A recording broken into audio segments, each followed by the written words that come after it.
Don't forget to like and subscribe. Story 1.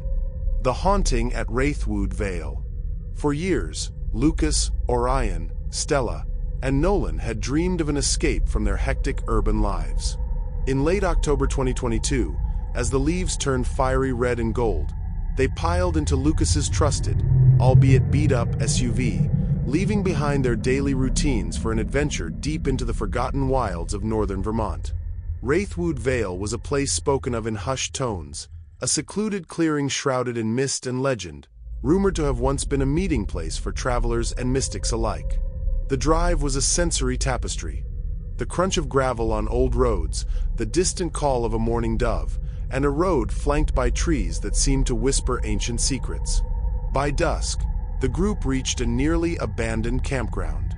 A decrepit ranger station sat silently at the trailhead, its peeling paint and rusted sign a stark reminder of a time when the forest was teeming with visitors. They set up camp near a gentle creek whose constant murmur served as a soothing counterpoint to their excited chatter.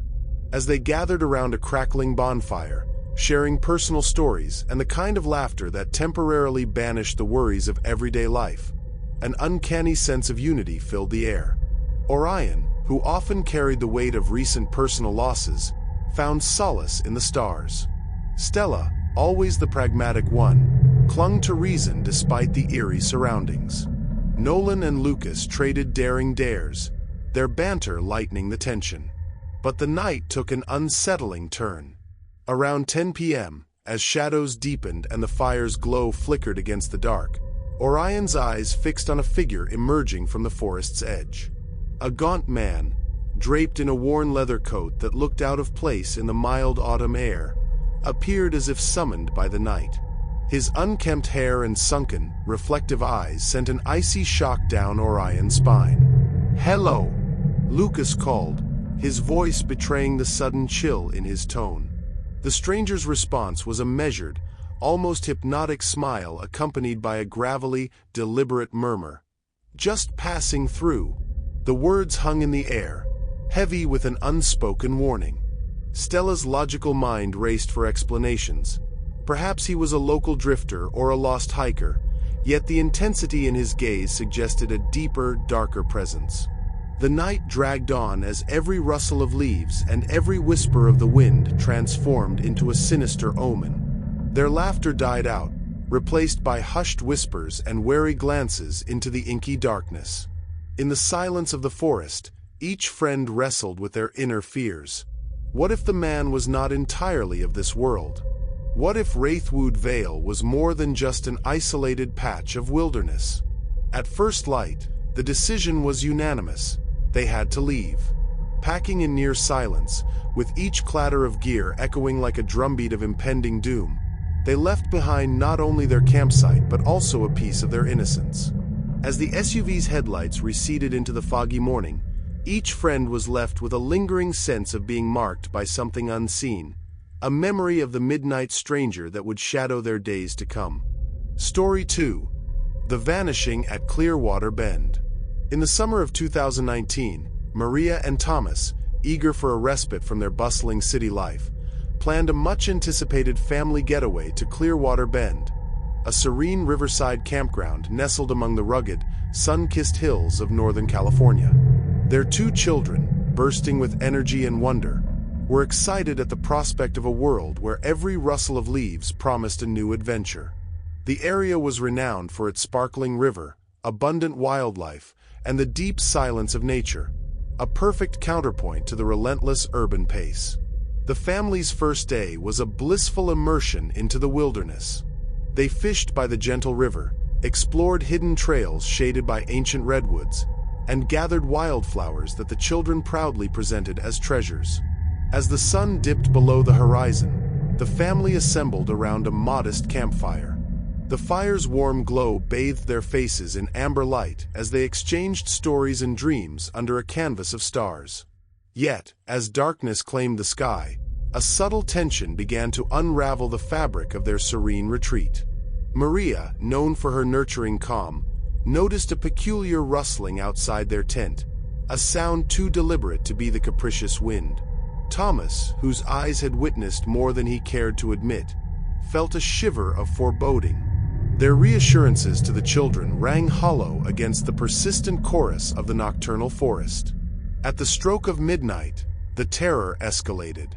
In the stillness of the tent, as the children's soft breathing filled the silence, a slow, rhythmic tapping echoed at the zipper, a sound that resonated like a sinister heartbeat.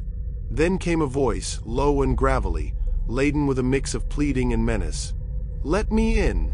The voice, as if borne on the wind from some dark chasm, shattered any remaining sense of safety. Panic erupted.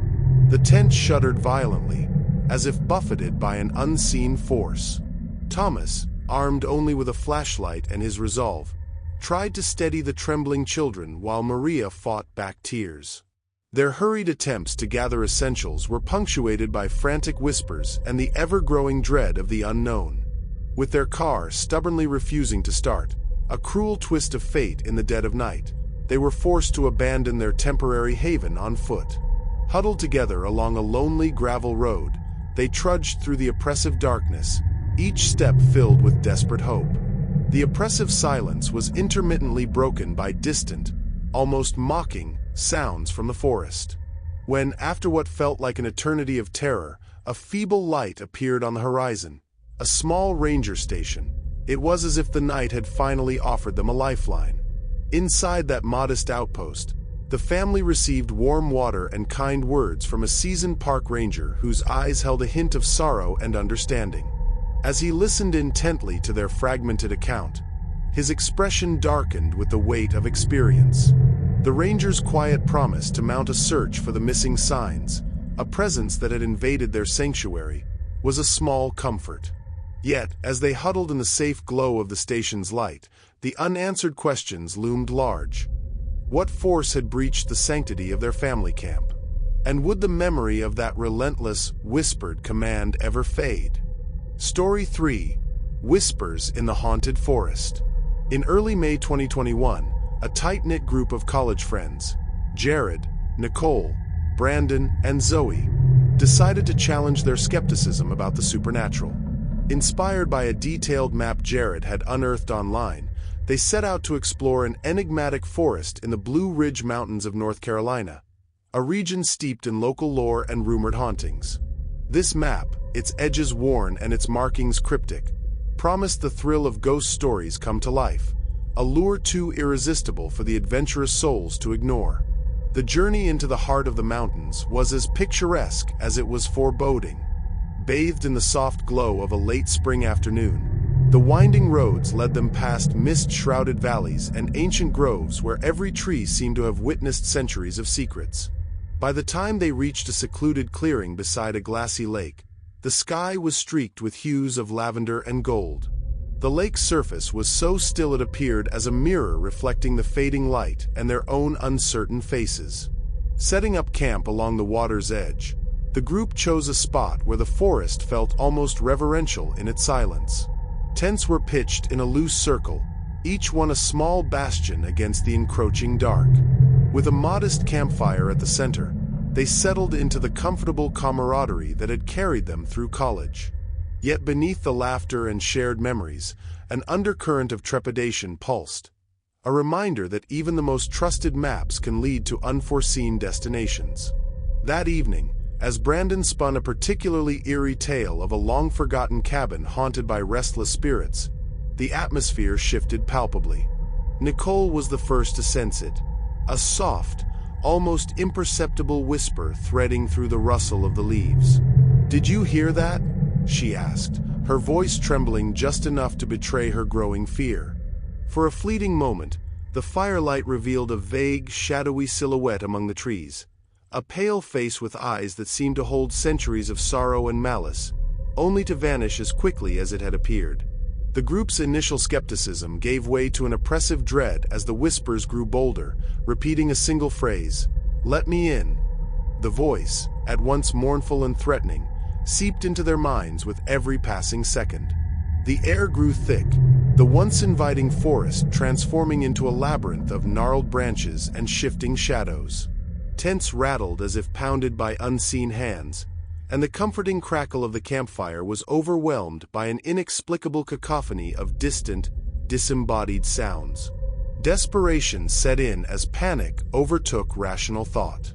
Zoe's voice quivered as she pleaded for everyone to remain calm, but the mounting terror had already scattered their confidence. One by one, each friend sought refuge in their tent, barricading themselves against the intangible horror that lurked beyond the fabric walls. In the oppressive silence that followed, the relentless whisper, "Let me in," seemed to seep through every crack, invading even their most private sanctuaries. In the inky pre-dawn hours, sleep was but a fleeting, haunted memory. When the first pale light filtered through the dense canopy, the friends emerged, bleary-eyed and trembling. The forest, though bathed in the fragile light of morning, retained an aura of menace. As they packed their belongings in a disoriented hurry, every rustle of leaves, every shifting shadow, felt like a prelude to something far more sinister. The map that had lured them here now lay crumpled in Jared's backpack, a mute testament to a night where the boundary between myth and reality had all but vanished. Their retreat was silent, punctuated only by shared glances that spoke volumes of unspoken terror. Even as the familiar road and the promise of civilization beckoned, each of them carried the weight of that haunted night, a night where the whispers of the forest had not only challenged their skepticism, but had also forever altered their understanding of what truly hides in the dark.